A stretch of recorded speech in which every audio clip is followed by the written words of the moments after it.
Hello everyone. मैंने अपने last video में आप लोगों को बताया कि स्टैंडर्ड डेविएशन क्या है। इस स्टैंडर्ड डेविएशन में स्टैंडर्ड का क्या मतलब होता है और कैसे स्टैंडर्ड डेविएशन को कैलकुलेट किया जाता है। आज के इस वीडियो के अंदर मैं आप लोगों से बात करने वाला हूं प्रॉपर्टीज ऑफ स्टैंडर्ड डेविएशन के बारे में। इस वीडियो में मैं आपको सिर्फ यही नहीं बताऊंगा कि प्रॉपर्टीज हैं क्या, बल्कि मैं आपको ये भी बताने वाला हूं कि कैसे ये प्रॉपर्टीज हमारी डेली लाइफ के अंदर यूज होती हैं और हर प्रॉपर्टी को मैं न्यूमेरिकली प्रूव करके भी दिखाने वाला हूं। आइए चलते हैं पावर पॉइंट की तरफ और डिटेल में समझते हैं properties of standard deviation. Standard deviation की पहली प्रॉपर्टी हमें यह कहती है कि अगर आपके पास कोई भी डेटा सेट गिवन हो और वहां पर अगर आप एक्चुअल मीन से डेविएशन लेके उसका स्क्वायर करो, जैसा आप यहाँ पे देख रहे हैं एक्स की वैल्यू दे रखी है, मैंने एक्चुअल मीन निकाला 7 निकल कर आया, हर वैल्यू से डेविएशन लिया और स्क्वायर किया, टोटल किया 10 निकल कर आया। और दूसरी जगह पे अगर आप एक्चुअल मीन की जगह पे एज्यूम मीन से डेविएशन लेके उसका स्क्वायर करो तो एक्चुअल मीन से डेविएशन का स्क्वायर का टोटल हमेशा मिनिमम होगा। सेकंड प्रॉपर्टी हमें कहती है कि अगर आपके पास एक से ज्यादा डेटा सेट दे रखे हैं और हर इंडिविजुअल डेटा सेट में टोटल नंबर ऑफ आइटम्स और आपको स्टैंडर्ड डेविएशन गिवन है, तो आप उस इंफॉर्मेशन के बेसिस के ऊपर कंबाइंड स्टैंडर्ड डेविएशन भी कैलकुलेट कर सकते हो। और कंबाइंड स्टैंडर्ड डेविएशन निकालने का फॉर्मूला हमारे पास ये दे रखा है। यहाँ पर N1 का मतलब ये हो गया कि total number of item in first data set, और यहाँ पे जो स्टैंडर्ड डेविएशन का स्क्वायर दे रखा है इसको हम वेरिएंस कहते हैं, मतलब फर्स्ट डेटा सेट का वेरिएंस। N2 का मतलब है सेकंड डेटा सेट में टोटल नंबर ऑफ आइटम और सेकंड डेटा सेट का वेरिएंस। और इसी तरीके से आप आगे बढ़ते चले जाएंगे। अगर आपके पास नंबर ऑफ डेटा सेट 2 से ज्यादा हो, तो अगर 2 से ज्यादा होंगे तो क्या होगा, यहाँ पे प्लस में आएगा N3 और थर्ड डेटा सेट का वेरिएंस एंड सो ऑन। सबसे इंपॉर्टेंट बात हमारे पास है ये D1 और D2। अब ये कैसे कैलकुलेट करते हैं हमें ये समझना है। आइए समझते हैं कि एग्जाम्पल की हेल्प से। हमारे पास एक सैंपल साइज दे रखा है जहां पर हमारे पास N1 दे रखा है पहले सेट में 40 और सेकंड सेट में N2 हमारे पास हो गया 60, मतलब टोटल नंबर ऑफ आइटम्स है। पहले डेटा सेट का स्टैंडर्ड डेविएशन दे रखा है 5 का और सेकंड का दे रखा है स्टैंडर्ड डेविएशन 6। पहले डेटा सेट में मीन दे रखा है 20 और सेकंड में दे रखा है 25।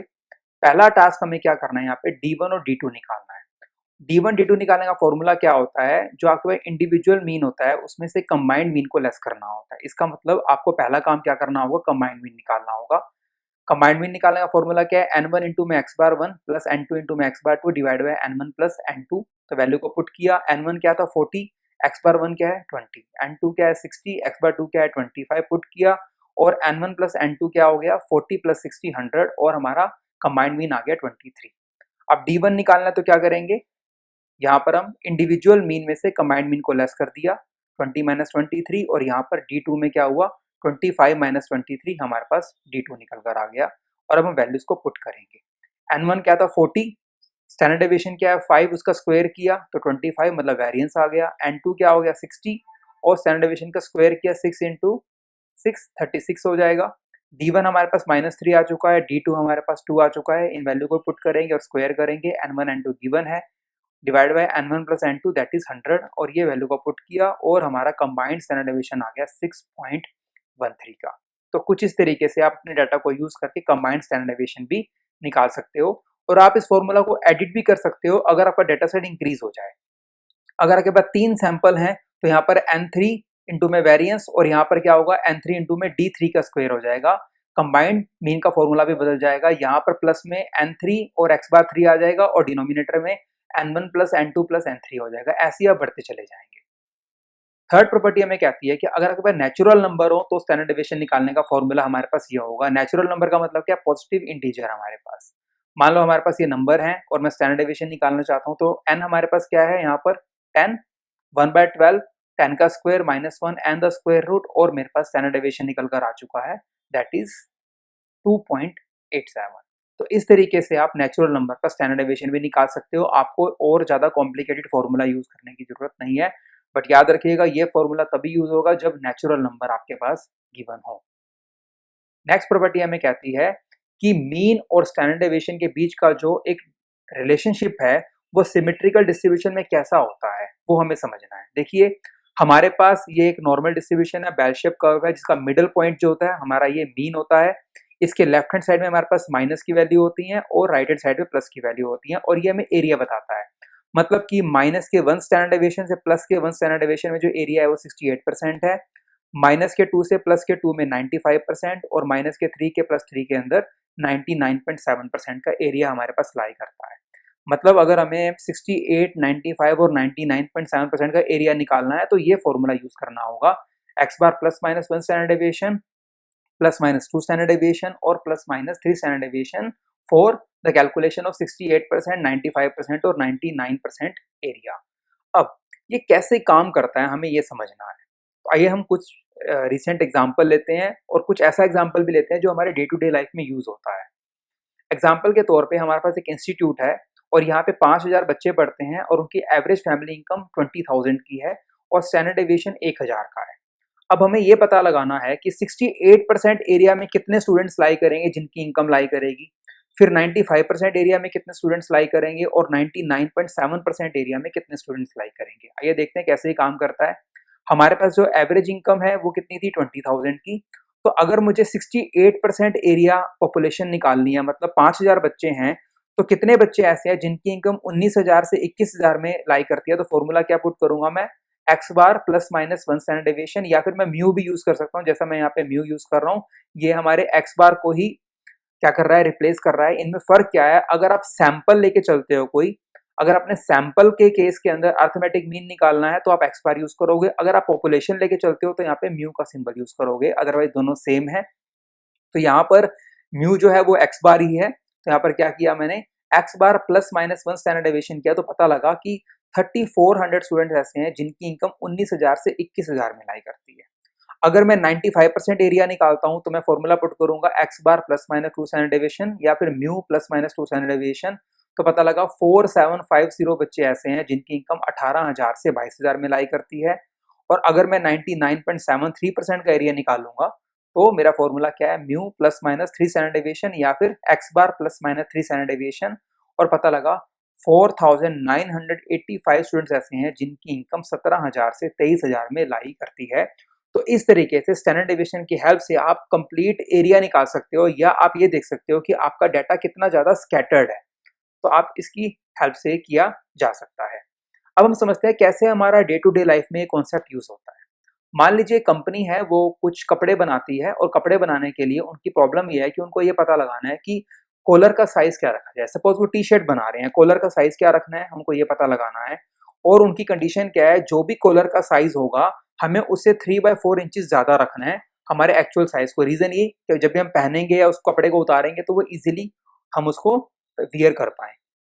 तो हमारे पास यहाँ पर सपोज मिड वैल्यूज दे रखी हैं, कॉलर के साइज दे रखे हैं, फ्रीक्वेंसी दे रखी है। मतलब 4 लोग ऐसे हैं जिनका कॉलर साइज 12.5 है, 19 लोगों का कॉलर का साइज 13 है, 30 लोगों का 13.5 है एंड सो ऑन।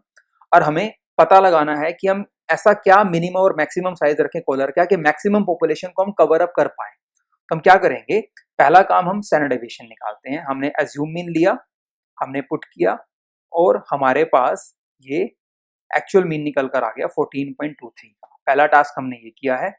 अब हम यहाँ पे क्या करेंगे, एज्यूम मीन से डेविएशन को लेंगे, ये dx लिया हमने, हर मिड वैल्यू में से क्या किया है, हमने एज्यूम मीन को लेस किया। जैसे 12.5 minus 14.5, 13 minus 14.5 and so on, dx आ गया। हमने अपनी कैलकुलेशन को आसान बनाने के लिए कॉमन वैल्यू से क्या किया, इसको डिवाइड किया, 0.5 से डिवाइड किया, dx डैश निकाला। तो -2 divide by 0.5 minus 1.5 divide by 0.5 and so on, और ये dx डैश निकल कर आ गया। अब हर dx डैश को मैंने f से मल्टीप्लाई किया, there 4 into -4, 19 into -3, 30 into -2 and so on, f dx dash आ गया। और फिर मैंने f dx डैश को dx डैश से मल्टीप्लाई किया तो f dx डैश का स्क्वायर आ गया, टोटल ले लिया। अब मैंने स्टैंडर्ड डेविएशन का फॉर्मूला पुट किया। याद रखिएगा ये जो कॉमन वैल्यू 0.5 लिया ये स्क्वायर रूट से बाहर रहनी चाहिए। f dx डैश का स्क्वायर क्या है, 544। f dx डैश क्या निकल कर आया हमारा यहाँ पर, माइनस का 124। और हमारा n क्या होगा, summation of f that is 231। और ये हमारा स्टैंडर्ड डेविएशन निकल कर आ गया 0.72 का। अब हमारे पास मीन है 14.23, स्टैंडर्ड डेविएशन है 0.72। हमें क्या क्राइटेरिया यूज करना है, x बार प्लस माइनस 3 स्टैंडर्ड डेविएशन। ये कितना एरिया कवर करेगा हमारा, 99.73% का, जैसा मैंने प्रीवियस स्लाइड में आपको बताया था। हमने ये क्राइटेरिया यूज किया तो पहले मैंने माइनस किया तो मिनिमम साइज निकल कर आ गया, मतलब मैंने मीन में से 3 स्टैंडर्ड डेविएशन को लेस कर दिया और अगली बार मैंने मीन में 3 स्टैंडर्ड डेविएशन को ऐड कर दिया। हमारे पास साइज निकल कर आ गया कॉलर का 12.07 से 16.39 का।